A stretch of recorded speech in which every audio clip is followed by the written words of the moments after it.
Episode of Left, Right and Centre. I'm Vishnu Shom. I'm at the Chandigarh Air Base, and today is truly a historic time, a historic day for the Indian Air Force. The last ever flights of the MiG-21 in squadron service for the Indian Air Force have taken place. There are countless stories over here of an aircraft which has had such a remarkable sort of say in all that the Indian Air Force has been about. It's a Mark II fighter which has fought in 4 wars. It has a bit of a mixed legacy, and we will refer to losses of MiG-21s as well.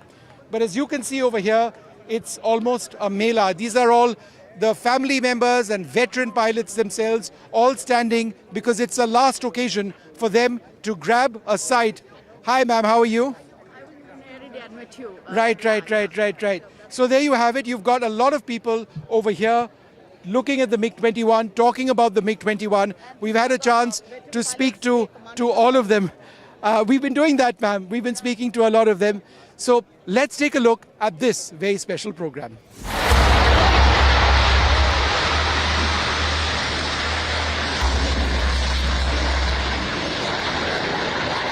In a historic moment that's closing a chapter on India's aerial legacy, the Indian Air Force bid a farewell to the MiG-21, the supersonic warrior that's guarded our skies for over 6 decades. Today, Friday, the 26th of September 2025, at Chandigarh Air Force Station, the last of these legendary jets touched down for the final time.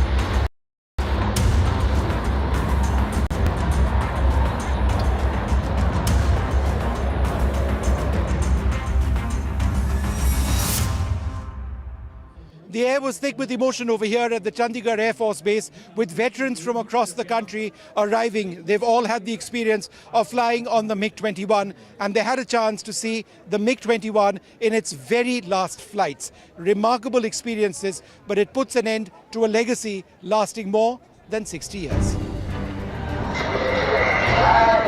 This wasn't just a flight, it was a salute to history. As the aircraft circled the base, where the very first MiG-21s arrived in April 1963, assembled by Soviet engineers, the crowd below held its breath.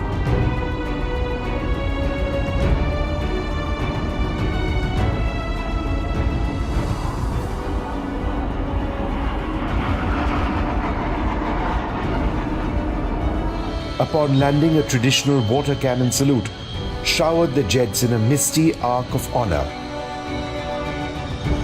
Tears, in a sense, for a faithful comrade. Defence Minister Rajnath Singh stood shoulder to shoulder with the top brass, including the Chief of the Defence Staff, General Anil Chauhan, and the 3 service chiefs, witnessing the handover of the era's keys. Air Commodore, you flew your last sortie on the MiG-21 in December 1996. That's right. Right? 20th December. This aircraft has defined your career. What does this day mean for you? Well, I mean, my life, if there was one thing which always stayed with me, is MiG-21. And as they say, for any pilot who's flown MiG-21, for him, the first love becomes MiG-21. And he can never get over it in spite of flying any other aircraft. Like I have flown all other aircraft which were in Indian Air Force. But to me, MiG-21 is the aircraft because it's the pilot's aircraft. Among the pilots was a trailblazer, Squadron Leader Priya Sharma, one of India's pioneering women fighter aviators, flying in the number 23 Panther Squadron formation.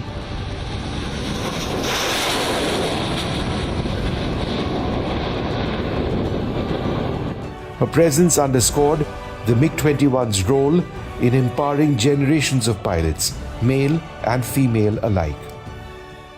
The legacy of the MiG-21 goes back to 1963, when 8 disassembled MiG-21s were brought over here to Chandigarh. These were then put together by Soviet engineers. They were also Indian Air Force test pilots. Eventually, it was under then Wing Commander Dilbagh Singh that these aircraft formed the first supersonics, the squadron that came to define so much of the Indian Air Force and the MiG-21. This is why we are here in Chandigarh today. It's because the legacy which began over here in 1963 ends in Chandigarh as well. Over 1,200 MiG-21s would follow, in variants from the basic Type 77 to the upgraded Bison that you see here today of the 2000s, boasting better phasotron radars from Russia and beyond visual range missiles. This lightweight Delta wing marvel became the Indian Air Force's backbone, outnumbering any other fighter in our fleet. It wasn't just numbers though, it was glory in the skies. The 1971 war etched the MiG-21 as a legend. In the Battle of Boira, Flight Lieutenant Nirmaljit Singh Sekhon downed a Pakistani F-104 in a lone stand that earned him the Paramveer Chakra. Indian Air Force MiG-21s also bombed the governor's residence in Dhaka. From the 1987 Siachen operations to Kargil's high-altitude strikes in 1999, and even the 2019 Balakot response, where Wing Commander Abhinandan Vartman's MiG-21 clashed with a Pakistani F-16, this jet was India's aerial sentinel. Squadrons like the number 3 Cobras, the number 4 Urials, and today's number 23 Panthers carried its roar through 4 major conflicts. I have 2,500 hours of flying on that. Then for the first time we engaged night attack on enemy airfield. That was in 71. September. Yeah. Which sector were you deployed in? Here? You were deployed in the west. Yes. And so you used the MiG-21 in the air defense mission in 71 or ground attack? Both. What was your most memorable mission? Night strike. Tell me about what did you hit? Their airfields. Which one, sir? Do you remember? Yes. Not all, but I'll tell you. Shorecourt, Risalwala, Sargoda, and there's one more which I name Chaklala. So a lot of these airfields are now coming up in Op Sindoor because it's for the first time since he struck some of these air bases way back in 1971 that in the month of May 2025 the Indian Air Force struck them again. I'm honored, sir. So what was your most memorable mission? Every mission is a memorable. Only thing, there are too many of them, can't remember, I can't really distinguish. Every day, every mission was enjoyable. When did you have your first mission on a MiG-21? Pune. No, when? Which year? Okay, 83. 1983. 1983. And you've flown various variants of the MiG-21? Yeah, I have flown only Type 75, that is this. This is the Bison, sir, so it is the variant before that. Before that. Wing Commander, you've flown how many hours in the MiG? I've flown almost 1,500 hours on the Biz, not on the Bison. On the Bison. For the benefit of our viewers, the inlet is super critical. Tell us why the design of this is so unique. Why has it been designed in this way? Okay. Basically, this is the nose cone, and it also houses the airborne radar.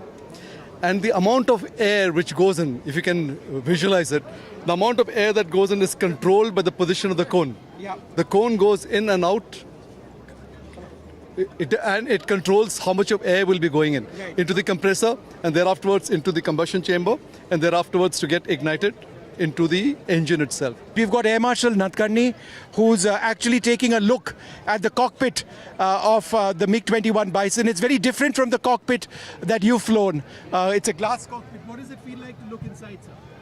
Quite a bit, I'm like a stranger, quietly. But it doesn't take long to get your hand in. Yet for all its triumphs, the MiG-21 carried a shadow. Over 300 crashes since induction, claiming 200 plus lives. Dubbed the flying coffin by critics, its demanding handling, high landing speeds over 300 kilometers an hour, limited visibility, and aging airframes demanded only the Indian Air Force's finest. But as experts like historian Anchit Gupta note, the fault often lay not in the jet, but in the stretched training and maintenance amidst endless operations. The aircraft was acquired for a very, very limited role, to be honest. It was a high altitude interceptor.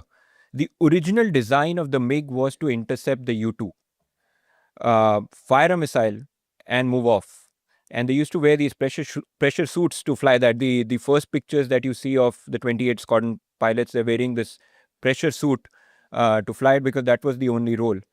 And yet, at the end of the 60 years of flying, we have used it in every imaginable way that we could think of. Ground attack, fighter reconnaissance, interception, air defense. But one role, which it wasn't absolutely meant to and we used it, was as a trainer, was as a jet trainer. At its heart, the MiG-21 has been a Mark II interceptor, extremely fast. It was meant to take on targets in the air, but in the service of the Indian Air Force, it started doing everything, reconnaissance missions. It distinguished itself in ground attack missions as well. And over a period of time, it got upgraded, including this, the Bison, which has a new radar, the Russian Phasotron radar, relatively modern.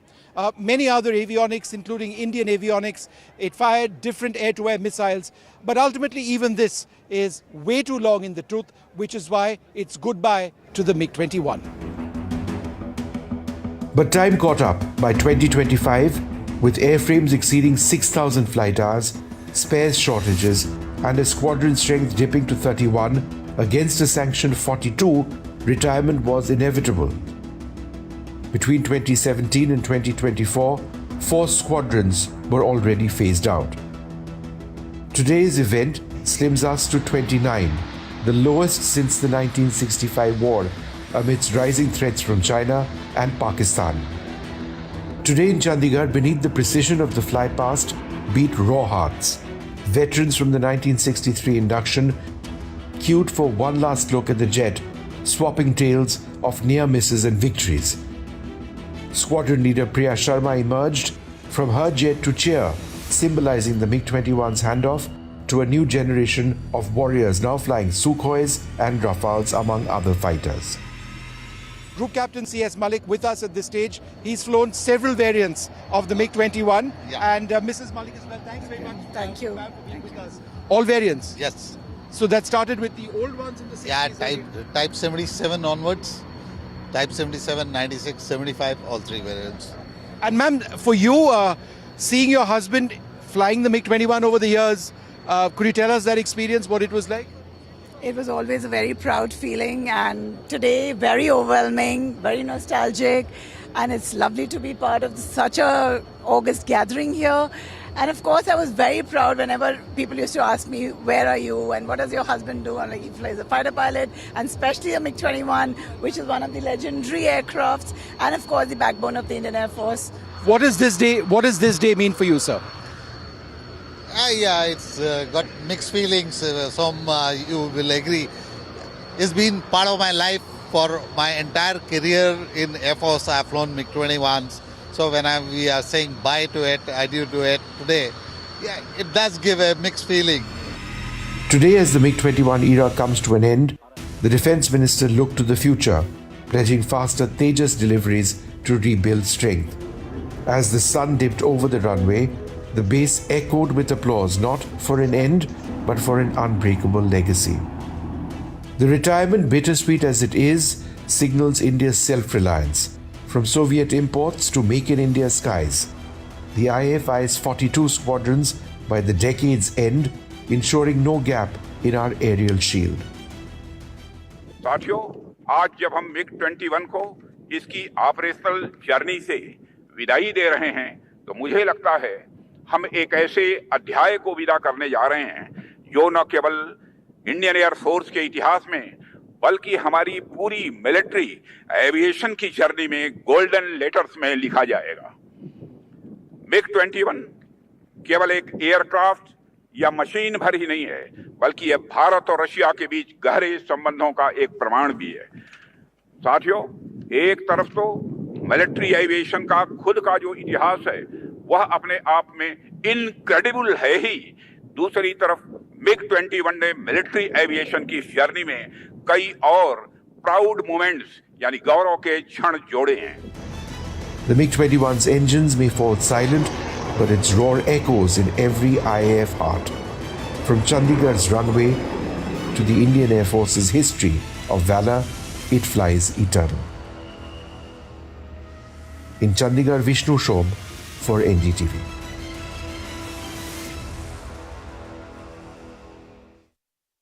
And here's a sobering thought to leave you with. As the final MiG-21 squadron is finally drawn down and retired, the Indian Air Force finally says goodbye to what has been a jet with mixed feelings across the board. But it also means the Indian Air Force is now at a 6-year low as far as its fighter aircraft combat strength is concerned. India's homegrown Tejas aircraft begins to enter service next month, but they cannot enter service fast enough. It's something to think about in a year where the Indian Air Force's air power won us one of our biggest military operations.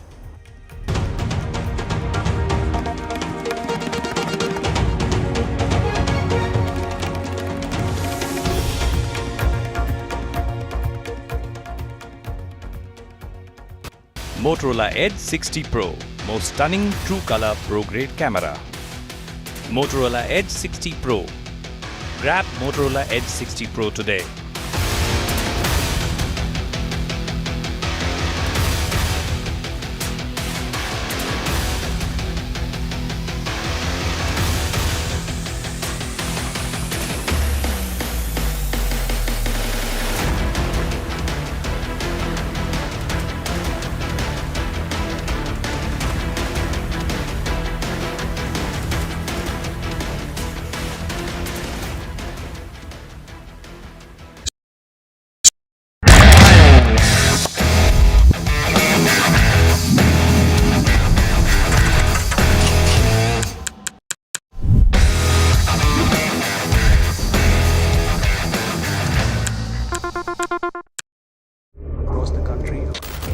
He has tracked the pulse of power from Washington to Korea.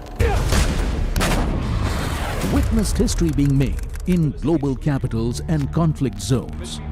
Brought clarity to complex issues of national security and international affairs. And now, Aditya Raj Kaul begins a new chapter at NDTV. Actually, I'm taking off because the stories I cover don't sit still. To bring the world to India and to take India to the world, I need to be where action is. Aditya Raj Kaul, covering international affairs like no one else, only on NDTV network.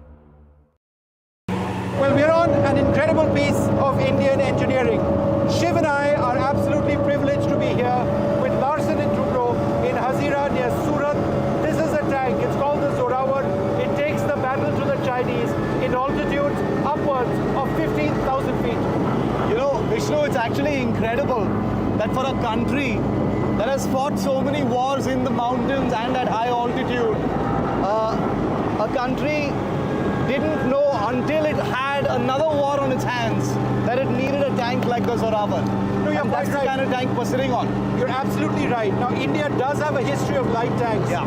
We've had the Sherman tank, pushed up the Zojila Pass in 1948. We've had the AMX light tank. We've had the PT-76, but they want Indian. Yeah. This is an Indian tank for a new modern Indian requirement, and it stands out as the best tank of its class, possibly in the world. There are tanks like the T-15, which the Chinese deployed in Ladakh during the standoff. There is the Sprut, which is a Russian tank, which the Russians have been offering us, hoping that India will buy it along with all the other Russian weapons.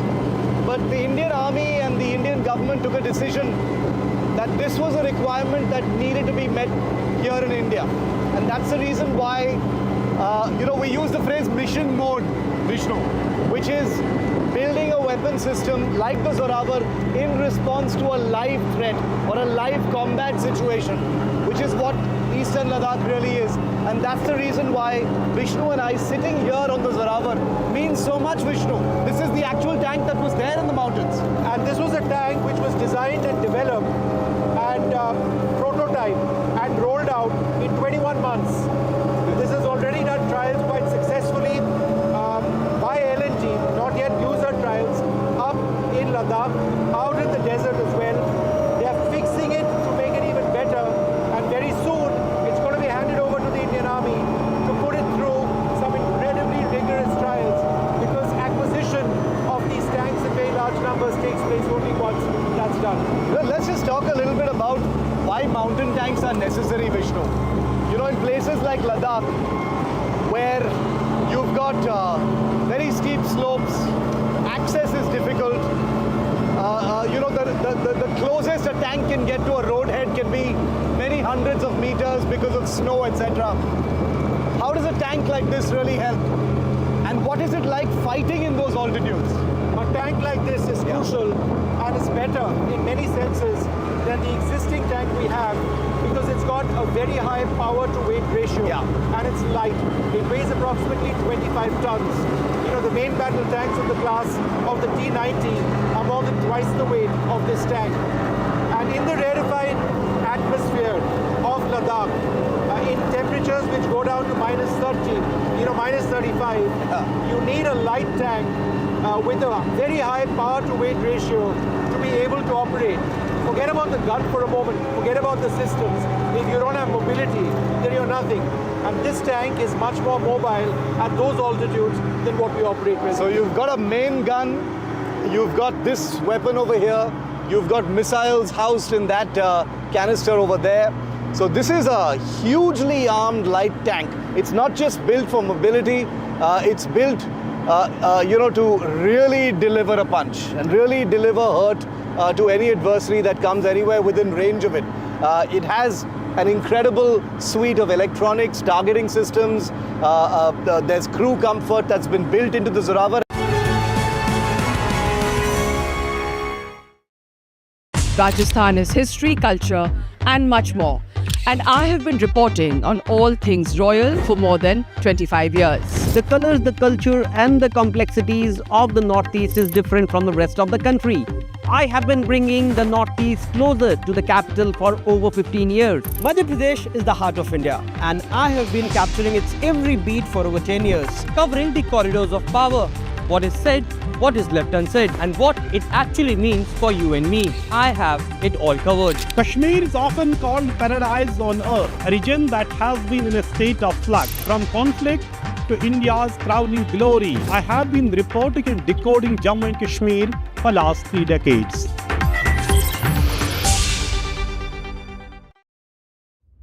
Vanakkam Tamil Nadu. Now the battle for Tamil Nadu 2026 is open now. After Chief Minister Stalin rolls up his sleeves and Vijay steps in as a star challenger. This is a mass gathering, not for cash. Meanwhile, a former Chief Minister, Edapadi Palanisamy, begins his fight back. The big comeback campaign by EPS has well and truly begun. These are all the ultimate players, and this is going to be the ultimate test.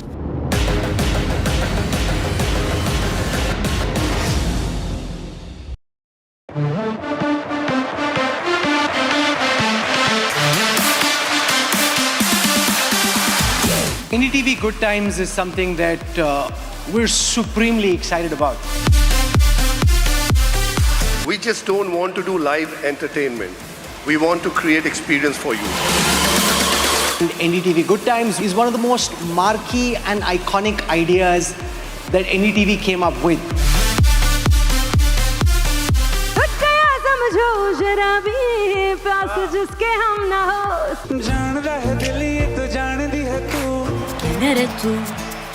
मेरा जो रिश्ता है NDTV के साथ वो बहुत पुराना है।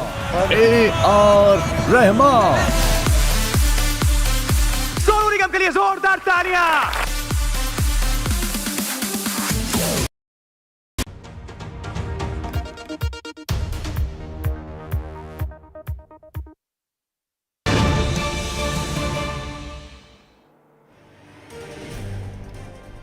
Breaking news coming in at this hour. This is from the UNGA, where the Pakistani Prime Minister Shehbaz Sharif appeared and was confronted by reporters. Media asked the Pakistani Prime Minister what is he doing on stopping the cross-border terrorism. Remember, Pakistan continues to bleed India. And now when Pakistani PM was asked a question about it, look at how he ducks and dives, doesn't answer, doesn't say much, but says that he's doing what he can. But is he? Listen into this. Prime Minister Sharif, when are you going to stop cross-border terrorism? When are you going to stop cross-border terrorism, Pakistan Prime Minister? Cross-border terrorism. We are defeating them. And my colleague Disha Bagchi is joining me over the phone line. Disha, you heard that reaction coming in of Pakistani Prime Minister. We see that lousy comment that comes every time that Pakistan is not sponsoring any terrorism. But the reality is different, totally different. Absolutely, Aditi, because look at the way he responded. While he said that defeating them,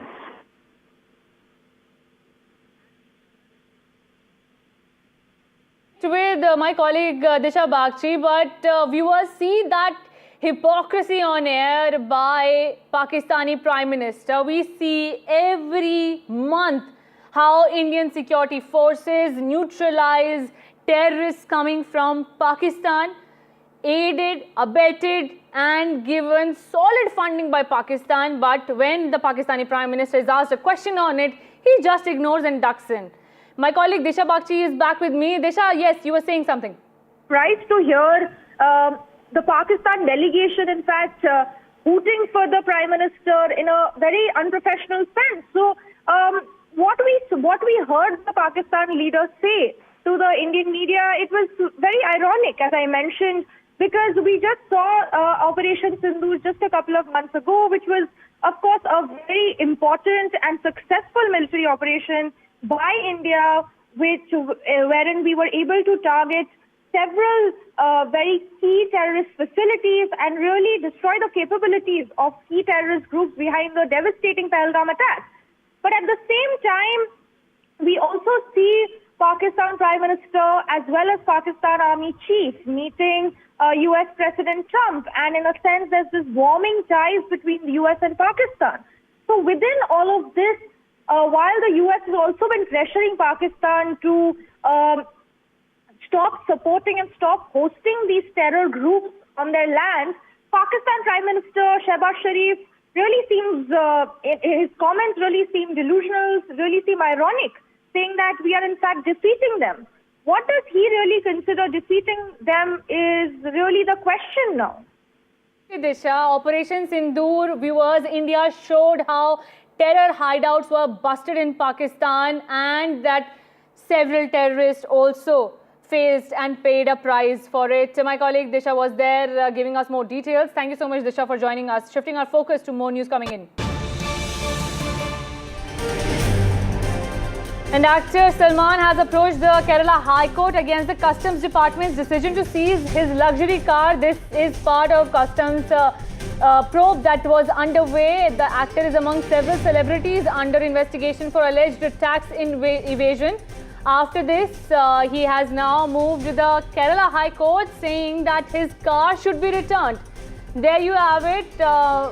Over 30 locations were raided across Kerala, after which several cars and several actors were raided. My colleague is also joining me over the broadcast to give us more details. Ashwin is also joining me. Ashwin, give us more details of what's the appeal about exactly. In fact, actor Dulquer Salman has now approached the Kerala High Court, stating that he has brought in the vehicle through a legal way itself. In fact, he has gone on to even say that the vehicle was shipped through using the International Committee of the Red Cross to the regional delegation in New Delhi. It had come via Red